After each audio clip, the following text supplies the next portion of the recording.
Yep, here we are again. We are making another Logan Paul video. I got some shit for the last one, but I'm gonna be honest with you guys. I hit kind of the nail on the head. Now listen, I didn't really want to do this. I had 9 hours literally from 5 a.m. until right now when I'm filming this video of making up some TNT stuff for the gym, but I had to get on here and let you guys all know what the heck is going on. Now he's saying he's not suing. Now he's apologizing. Head is exploding. I don't know what's happening, but I need to get on here and let you guys know my thoughts on the situation, so let's get into it. The first place I want to start is for you to realize my first video was almost dead on. Number one, and I'm going to play some reruns, so you might be seeing that pop in and out. But number one, he's not going to sue him, just like I said in the first video. He has no defamation lawsuit because if he did, his lawyers, what they told him, and again, I literally put this in my first video. I'm not even going to play it because it's going to take it too long. Just watch my first video. I'll put it right here. Logan, if he went through with this, he would be putting himself on the stand and he would have to bring all of his issues to light. So of course he doesn't want Coffezilla and have to go sue him because he's realizing, shoot, I may be incriminating myself here if I'm not smart enough. So now his lawyer finally said to him, once we get down to the desktop, he said this. We're going to pop on over to Coffezilla's Twitter here. And Logan says, hey, y'all, just wanted to update you. I deleted my initial response Coffee's series, whatever. It was rash and misaligned with the true issues at hand. So I called him today and apologized. The war is not with Coffee. In fact, I'm grateful he brought it to light and I'll be taking accountability. I'm sure you will. You're going to be paying everybody back their money. Your brand makes that in $5 million in a week. Pay everybody back their money. Apologizing and coming forward with the plan in the near future. Thank you all for believing in this project and sticking with me. I know it's been a bumpy, but your support is everything to me. Blah, blah, blah, blah, blah.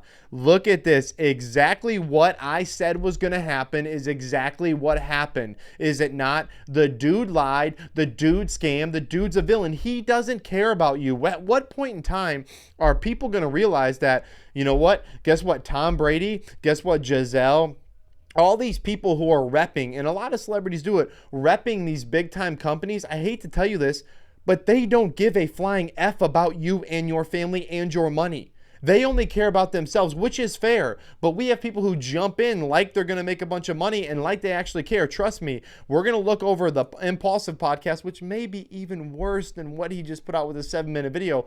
The dude just needs to shut his mouth. If he just shut his mouth, honestly, as I talked to Chase earlier, it probably would have went away. Probably would have floated into the stratosphere of the internet and nothing would have happened. But instead he had to open up his mouth, had to come after Coffee, and now he's eating the most crow I've ever seen a YouTuber eat. I'm going to go over the important parts of the Impulsive podcast and some things that really stood out to me. If you guys have other ones, put them down in the comments below. Also, if you would like the video, push it out to more people. And during this bear market, that really helps a lot. But again, guys, we've got to go over this because it is just so erroneous. It is the same thing basically that happened with BitBoy on a much larger scale, but again, it's not going to happen. And you can tell in his impulsive this impulsive podcast, if you really watch it, that Logan doesn't know what he's really saying. He doesn't understand crypto. He doesn't understand the project at all. He basically hired this team to make a bunch of money off of 100 grand during what was going to be hopefully the end or just maybe the tail end of this bull run. And instead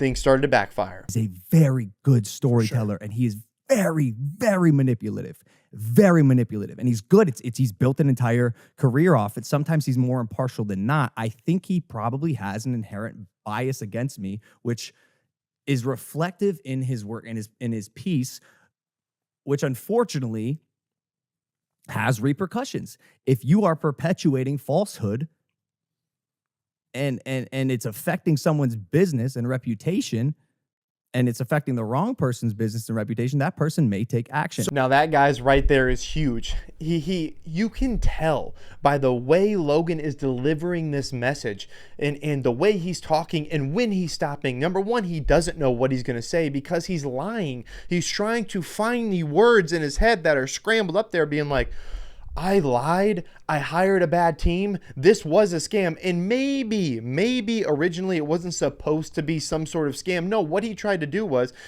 someone probably approached him. He said, hey, listen, NFTs are going off with your name. We're going to each make 25 million off 100,000. Just put Adobe stock pictures out there and let's figure it out. But no, Coffeezilla calling him out. Then he goes on and makes a 7-minute video that's just absolutely horrendous.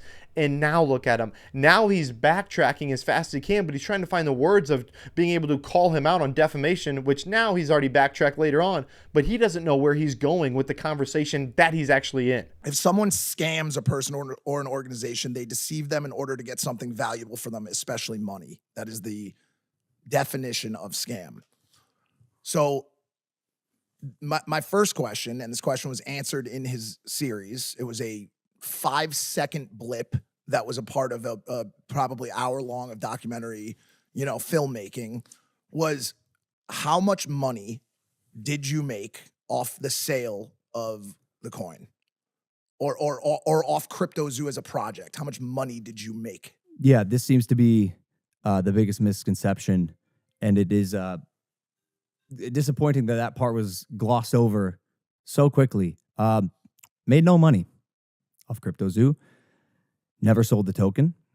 Jeff never sold the token. Only lost money trying to make things right, along with everyone else in the project.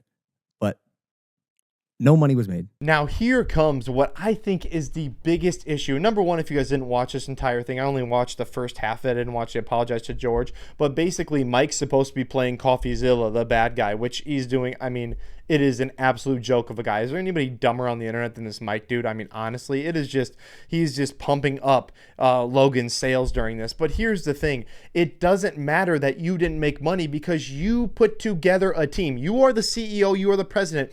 You put together this dang team who was already full of scammers and complete scammers. And what happened is that you didn't vet your own team enough. They scammed you before you could scam them is exactly what happened because they understood the crypto process. I hate to say it, but they did. They knew what to do as developers. They knew what to do with the project. So they knew how to kind of manipulate the blockchain when you didn't. You were too unorganized and honestly probably too uneducated to even understand what it meant to pull your money, when to pull it, how to put it in. That's why the other guy, I don't know, Crypto King or whatever, bought 200,000 worth and then sold it and then did other things because they knew how to manipulate the system, but they knew you didn't know that. And they knew you probably wouldn't figure that out, especially if this ended up taking off. So again, it has nothing to do with you making money. You put this together as a scam, and what happened was you got scammed by your own people. And then eventually, I think you try to scam them back. It just doesn't work. The next big thing, it was my first foray into creating a project on the blockchain. All right, this is just a quick one. But dude, you were creating a project on the blockchain, a Pokemon with Adobe stock photos, and you didn't post in the Reddit that you talk about several times in this little podcast you did. You didn't post in there for 16 months. If you love a project and you're all about it, in 17 months, bro, 16 months, whatever it is, you posted one time only because Coffezilla called you out. That was the only reason why you posted. Otherwise, you were going to walk away with this and you'd be gone, which you should have done, I will mention again, but you didn't because you have stupid people around you. However, I understand how much money you've made. I understand where you've been, but this should be absolutely terrible that you understood what you were doing and why you were doing it. You just happened to be scammed by people that you quote unquote trusted and that you quote unquote vetted. Clearly you did not. When all this broke, when we were in Qatar, I'll kind of remember this. We were in the spa one day, and I saw the pain in your, and this, like I said, this is not going to turn into a fucking victim thing. I just want to point this out. I saw this pain in your face, bro, and this like emptiness in your fucking eyes when all this was breaking.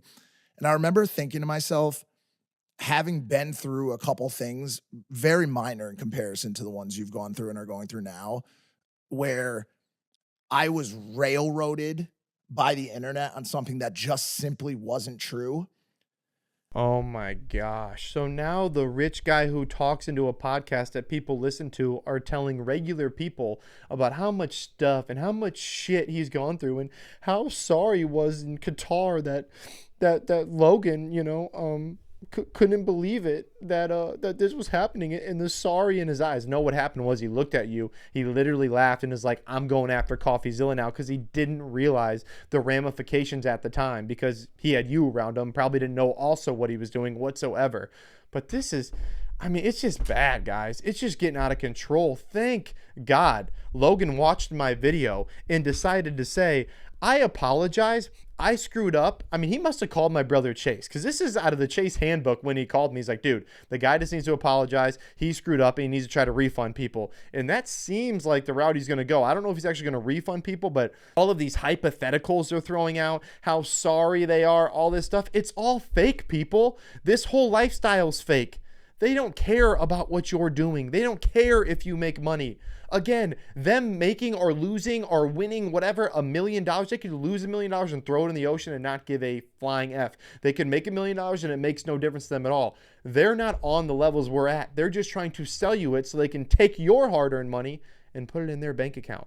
So stop listening to scammers such as these people are. I've been through a chunk of shit in my life, but I honestly don't know if I recall feeling like that.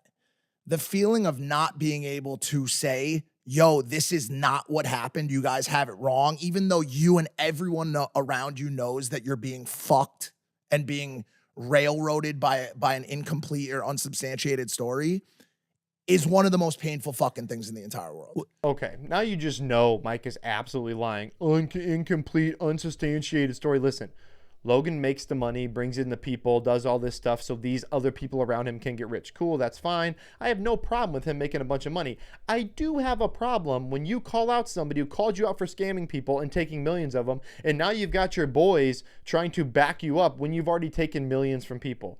Just say you're sorry, dude. Should have done it the first time. This should not even be a story of where it is, but here we are again. I'm tired. I'm making another stupid video on this damn dumb, impulsive podcast because here we are with another dude trying to scam more people out of crypto. Just quit it. So I'm sitting in the seat solely because of my fans. Oh I love them. God. I'll take any picture you want, unless I'm at dinner. That's my one. I mean, dude, I love my fans. I'll take any picture you want. You want my nipples out, bro? I'll take any picture. Like, dude, just, I mean, people, I mean, read his eyes, read his body language, read the way he's actually talking. He knows that he's lying. You can tell that he's lying. He has no care in the world at all about what's going on. He doesn't give a flying F about his fans. You think that you would be his friend unless you were buying stuff from him, or if that he wasn't going to make money off you? No, he doesn't care about you. I'll take any picture you want. Oh, so the 1 second it takes to take a picture when you've denied plenty of people pictures, I'm sure, before. Can we just stop putting these people on a hierarchy and just knock it off? If we stopped, there would be none of this scamming going on. If you just quit and we just stopped putting them on pedestals, this wouldn't matter. But here we are again, listening to this dude cry about the millions and millions and millions of dollars he has in the bank, probably up to $1 billion now with this stupid Prime drink. But here we are now talking about Logan Paul having nothing to do with the crypto world in a positive light whatsoever, but Adobe stock photos that he tried to scam off of everybody and a lot of his fan base. Also, you guys can just tell when this is cut up, when he's going on rants, you can tell that this isn't exactly, this isn't just a straight podcast. It's cut and sliced up when things are going awry. Here's the thing, people. Here's the thing, okay? You've got Coffeezilla's lockdown, totally objective series on Logan Paul scamming. He obviously scammed. That's the end of the story. He tried to cover it up, tried to call Coffee's bluff of basically, I'm going to sue you. And then what he did was he talked to an actual lawyer like my brother who told me right before my last video, which you should go and watch. He said, guess what, dude? You might want to shut your mouth because you're going to be found of scamming, and you're going to be found of scamming in a way now. Is the SEC going to come knocking on your door? Are there going to be some other implications that you don't want? So what happened was his lawyer said, you might just want to apologize and make this go away. That is exactly what happened. Exactly what I told you in the last video is happening now. I don't know about all this jargon. I ain't got time to go through it all, but here's the thing. Coffee even pointed out, Logan put in his last video, or his last scam part of 3, Coffee put in it, that Logan said no one sells unless I give you the green light. Basically, no one's selling unless I do or I tell you to. All right, we've got to start summing this up some way, and here's what I'm going to do. I'm hoping I don't have to make another video on this because, again, the crypto boys aren't good at the drama stuff, but I feel like the crypto drama, we got to get in it sometimes, Here is what happened. Here's the overall arching thing. Logan Paul probably got approached by someone and said, hey, bro, or maybe he did make up the idea and said, listen, You can make a ton of money off NFTs right now. We need to just do it quickly. We're going to each put in about 100 grand, whatever. No big deal to them. It's buying a candy bar at the store, right? A shirt at, wherever you buy your shirts from. Okay, no big deal. He doesn't care. What happened was he got 3 people together. They all ended up knowing a lot about crypto, but they were also scammers and knew what was going to come of this. He probably didn't vet them at all. He probably didn't even know what was going on. He just knew that he could make a ton of money. And what happened is that by his own people, he got scammed. He realized he got scammed because he was too stupid or just too uneducated on crypto and the blockchain and exactly what you should do from wallet to wallet and peer-to-peer transactions and things like that, and taking money out and owning tokens and all that stuff. He didn't know. So what happened was he got scammed. Then he tried to scam them back by being like, you don't sell unless I tell you to sell because I'm the guy. I'm the dude. Well, you're not the freaking dude, because there's people that know the blockchain and know the industry a lot better than you do. So then he freaked out when Coffezilla made his points and didn't want to answer. He's like, I'm just going to let this go away. Coffezilla published it anyways, gave Logan 3, 4, 5, 6, 7 chances to come clean. Logan didn't come clean. So Coffee said, screw up. I'll go out. I'll give it out. He gave this horrible response. His lawyer then called him and said, yo, Logan, bad call. Real bad look, my man. You might want to take that down because you could be in some deep shit if this gets out. All right, brother. Yeah, peace. Boom, click. Next day, I apologize. I'm going to come clean. I'm going to make another part, which I'll probably make another video to his other part. But that is exactly what happened. He didn't know really probably exactly what was going on. He just knew he wanted to make a ton of money scamming his fans and scamming his way to other millions and millions and millions of dollars. That's what happened. Stop believing these people. Stop trusting these people. They don't care about you. I got to go eat some food. I'm freaking hungry. Thank you guys for rocking with the Absolute Fittest Crypto channel on YouTube.